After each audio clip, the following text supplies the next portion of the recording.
Welcome to my channel. আমি শিপ্রা দাস চলে এসেছি নতুন একটা রেসিপি নিয়ে। চলুন দেখা যাক। হ্যালো, হাই বন্ধুরা, আজকে আমি আর একটা নতুন রেসিপি নিয়ে চলে এসেছি। সেটা হচ্ছে সাদা চিকেন। তো চলুন আমি দেখাচ্ছি।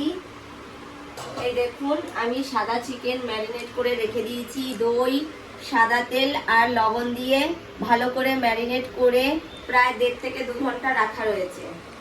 এবার আমি এই যে পাত্রটা বসিয়ে দিয়েছি, গ্যাসে বসানোই আছে, গ্যাসটা অন করে দিচ্ছি।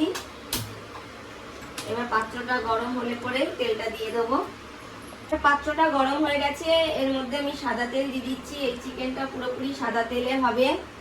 তো চলুন আমি সাদা তেল দিয়ে দিই। একটুখানি তেল দিতে হবে বেশি করে।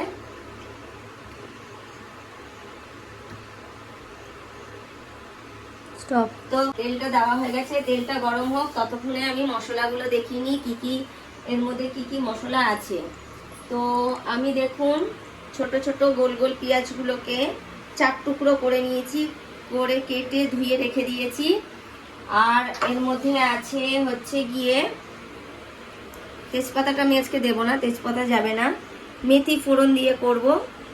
তো এখানে মেথি কিছুটা রেখেছি, শুকনো লঙ্কা রেখেছি, আর লবঙ্গ, দারচিনি আর এলাচ, ছোট এলাচ রাখা আছে, কাশ্মীরি লঙ্কা, লবণ, কাঁচা লঙ্কার কুচি আর বাটার আর টমেটো সস, চিনি, আর এর মধ্যে রয়েছে গরম মশলা।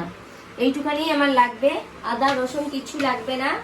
এই রান্নাটা আপনারা বাড়িতে করবেন, করে দেখবেন কেমন খেতে। তো চলুন, আমার তেলটা গরম হয়ে গেছে, এর মধ্যে আমি দিয়ে দেবো হচ্ছে মেথি ফোড়ন।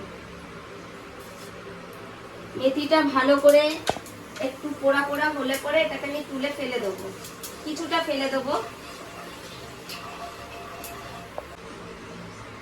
এই যে মেথিগুলো আমার দেখুন পুড়ে পুড়ে গেছে। এবার এই মেথিটাকে আমি তুলে রেখে দিলাম। এরপরে এর মধ্যে দিয়ে দেবো হচ্ছে এই যে শুকনো লঙ্কা, এলাচ, দারচিনি সব দিয়েছি, এটা দিয়ে দেবো। এটা ফোড়নে যাবে, ফোড়নটা দিয়ে দিলাম। এরপরে দিয়ে দিচ্ছি হচ্ছে গিয়ে এই পেঁয়াজ, যে পেঁয়াজটা কেটে রেখেছি এটা আমি দিয়ে দিচ্ছি এক এক করে।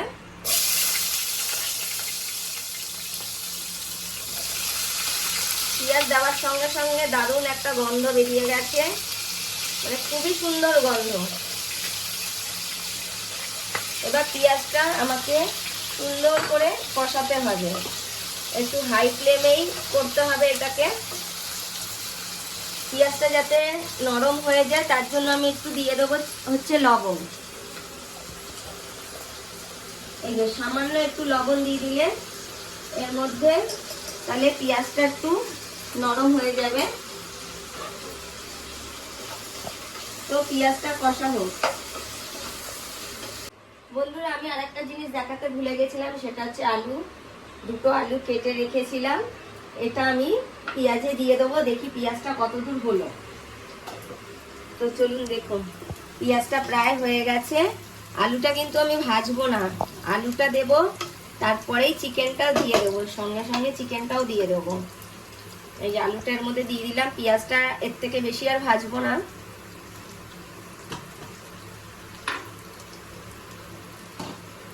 এরপরে এই যে চিকেনটা, এই চিকেনটা আমি পুরোটাই দিয়ে দেবো।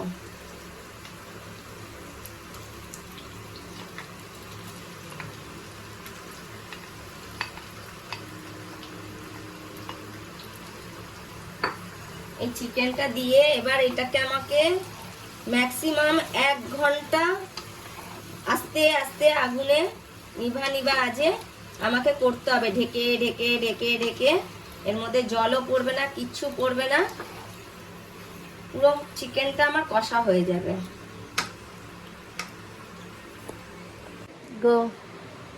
হ্যালো বন্ধুরা, আবার চলে আসলাম। এই দেখুন চিকেনটা, দেখুন জলও বেরিয়ে গেছে কতটা, যেহেতু পেঁয়াজ অনেকটা দেওয়া আছে, পেঁয়াজের জল আর দইয়েরও তো জল বেরোয়। তো দেখতে পাচ্ছেন চিকেনটা হবে সাদা। এবার আমি এর মধ্যে এক এক করে সব মশলাগুলো দিয়ে দেবো, ঠিক আছে। প্রথমে দিচ্ছি গিয়ে লবণ, তো আমি চিকেনে মেখে রেখেছিলাম, তো সামান্য একটু লবণ দেব।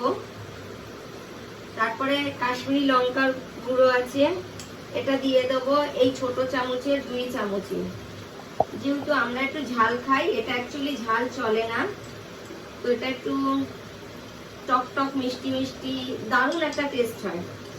এরপরে আমি দিয়ে দেবো, দেখতে পাচ্ছ, কুচনো কাঁচা লঙ্কা।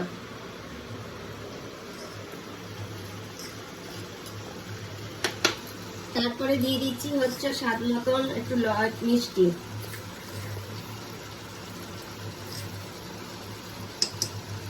এরপরে আমি দিয়ে দেবো টমেটো কেচাপ। এর মধ্যে হানি দিলে আরো সুন্দর হয়। আজকে আমি হানি দিচ্ছি না, হানি ছাড়াই করছি। আর একদিন যখন করব তখন হানি দিয়ে করব। এবার এটাকে ভালো করে নেড়ে চেড়ে আবার ঢেকে কষাতে থাকবো। তো ফিরে আসছি আমি 10 মিনিট। বন্ধুরা, আমি ফিরে আসলাম 10 মিনিট পরে। দেখুন আমার চিকেনটা হয়ে গেছে, কালারটা দেখুন কত সুন্দর কালার হয়েছে। তো এবার আমি দিয়ে দিচ্ছি এর মধ্যে বাটারটা। এই দেখুন বাটারটা রেখেছি, এই বাটারটা পুরোটাই দিয়ে দেবো। আর দিয়ে দেবো হচ্ছে একটু গরম মশলার গুঁড়ো। গরম মশলার গুঁড়ো দিয়ে দিলাম, বেশি না, অল্পই দেব, ব্যাস। তো আমার রান্না আজকে দেখে কেমন লাগছে বলুন, এই চিকেনটা কেমন হয়েছে দেখুন, কত তেলও বেরিয়েছে চিকেনটা থেকে। তো আমার রান্না কমপ্লিট। এবার যদি ভালো লাগে তাহলে লাইক কমেন্ট শেয়ার করে দেবেন বন্ধুরা। টাটা।